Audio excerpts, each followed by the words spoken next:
If I have to pick only one trend, it's definitely the online environment growing. Yeah. Okay. Yeah. Yeah. Do you agree of course. with that? I think that's obvious. It's internet shopping. Yeah. And even stronger through the mobile internet shopping. I think that's the strongest impact. Right. Okay. We all agreed on that one? Well, basically yes. But I think when you look to the disruptor, let's say in time sense, and what was a shock, I think in the end it was the financial crisis. Because then all the, let's say, trends going on in the market, and in which basically we only saw a relatively slow reaction, or people thought that growth would correct it and we would, continue on the basis of growth. That was disrupted from one day to the other, and I think we have seen the impact also of online then basically happening in just a very short time span. I agree. Especially one of the fundamentals that was the increase of shopping center floor space, a huge increase, not only in the Netherlands, and when spending power not increasing as much as the increase of floor space, together with the internet, that's I think one of the biggest disruptors. Yeah, and that has consequences for the real estate, as we know in the Netherlands. I've heard figures that 20% of retail real estate is obsolete. That's what some people say, or some parties say. I'm always wondering where that kind of percentage are coming from. Of course, there are some respectable parties who are saying that.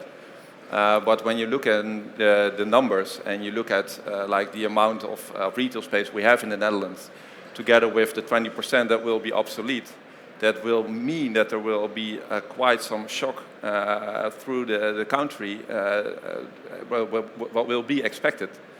So that impact, may it occur, will be huge, especially also for investors and also for a lot of municipalities. So I'm a little bit more conservative about that percentage. I think yes, the trend of growing online is a European-wide trend. There are differences within the countries, of course, but also those countries lagging, for example, in the CEE markets of Southern Europe, will see growth there as well. But I don't think that is the only reason why retailers are struggling today. I think there are also other reasons, like for example, it's a clear segment in which retailers are struggling. I think they also did not invest enough to catch up with the latest trends. And I also think it was often spoken about online as a separate channel. But I think the retailers that are really outperforming today are those that who really integrated all the different channels and also saw online as a very important channel from them, not as something, we have to do as well. But I think if you start to focus on online, you have to do it really well. And also your service level on your online channel should be really good. And I think also many retailers made mistakes into implementation in the different countries of that. For example, not communicate in the language of that country were mistakes that were made by retailers why online did not take off so much. Right. Yeah. So, but I would not say that online is the only disruptor for those type of retailers. Okay, Martin, can you maybe comment on the German market?